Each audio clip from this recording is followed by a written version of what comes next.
राकेश एक पार्टनर है जो रिटायर हो गया है, ठीक है बच्चों, और उसको फाइनल सेटलमेंट में ₹4,50,000 पे किए जाने हैं। ये भी हमें बता रखा है क्वेश्चन में। अब जो रिमेनिंग पार्टनर हैं जिनका नाम है अजय एंड विजय,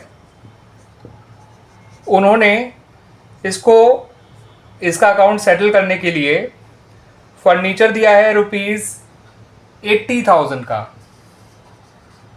व्हीकल दिया है ₹1,40,000 का, और जितनी इन्वेस्टमेंट थी उनके पास उसका 30% भी दिया है,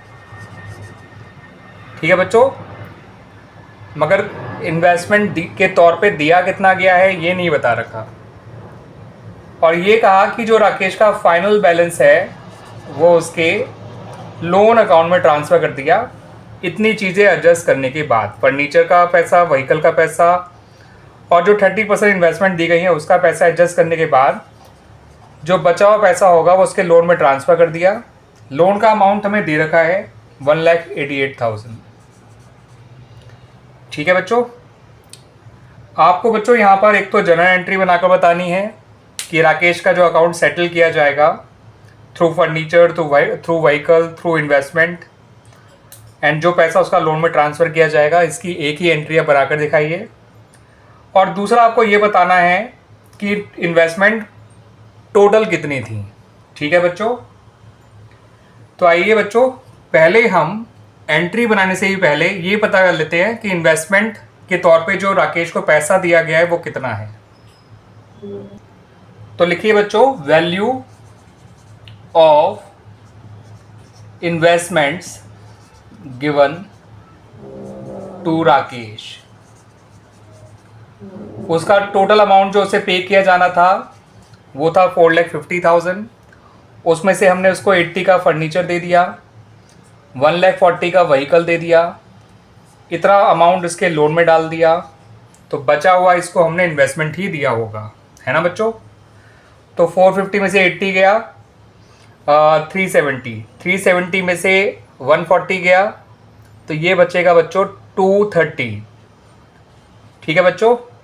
और 230 में से 188 इसका लोन का अमाउंट हटा दीजिए, तो ये आ जाएगा 42,000। इसका मतलब उसे इन्वेस्टमेंट दी गई है ₹42,000 की, ठीक है बच्चों।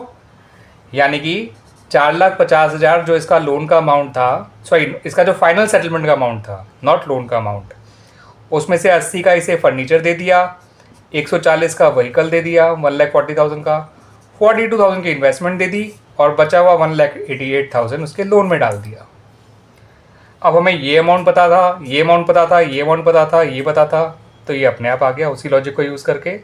इसमें से इसको माइनस किया और इसको भी माइनस कर दिया, ये अपने आप निकल आया, ठीक है बच्चों।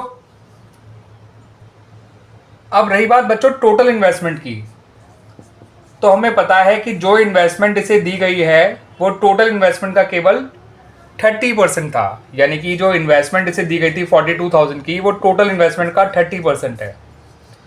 तो ऐसे में अगर आपको टोटल इन्वेस्टमेंट निकालनी है तो इस 30% वाले अमाउंट में से बच्चों, मतलब इस 42,000 को 30% से डिवाइड कर दीजिए, ये निकल कर आ जाएगा 1,40,000।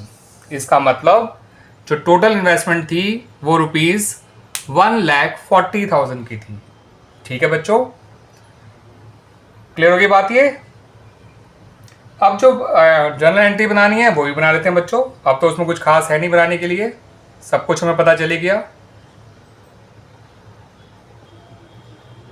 तो बच्चों राकेश का जो हम सेटलमेंट करेंगे वो इस तरह से करेंगे। Rakesh capital account debit to furniture account, जितने का उसे फर्नीचर दिया गया, टू व्हीकल अकाउंट, जितने का उसे व्हीकल दिया गया, टू इन्वेस्टमेंट अकाउंट, जितने का उसे इन्वेस्टमेंट दिया गया, टू राकेश लोन अकाउंट, जितना उसका लोन में ट्रांसफ़र किया गया, ठीक है बच्चों। तो 4,50,000 यहाँ आ जाएगा, 80,000 यहाँ आ जाएगा, 1,40,000 यहाँ आ जाएगा, 42,000 यहाँ आ जाएगा और 1,88,000 यहाँ आ जाएगा, और इस तरह से हमारा ये क्वेश्चन कंप्लीट हो जाएगा। तो काफ़ी अच्छा क्वेश्चन था, काफ़ी हटके क्वेश्चन था। ठीक है बच्चों, तो इसका जो टोटल अमाउंट था फाइनल सेटलमेंट के तौर पे 4,50,000, उसमें से हमने फर्नीचर का अमाउंट, व्हीकल का अमाउंट और इसके लोन का अमाउंट हटा दिया, तो पता चल गया कि इन्वेस्टमेंट इसे कितने का दिया गया था, 42,000 का।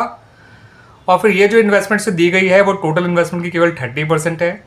तो टोटल इन्वेस्टमेंट निकालना है तो 42,000 को 30% से डिवाइड कर दिया। किसी नंबर का अगर 30% पता है और वो टोटल नंबर निकालना है तो जो भी वैल्यू पता है उसको उसी की परसेंटेज से डिवाइड कर दीजिए। ठीक है, तो 42,000 इंटू 100/30 करा, तो इस तरह से हमें इन्वेस्टमेंट की टोटल वैल्यू मिल गई जो कि है ₹1,40,000। और ये क्वेश्चन हमारा कंप्लीट हो गया बच्चों।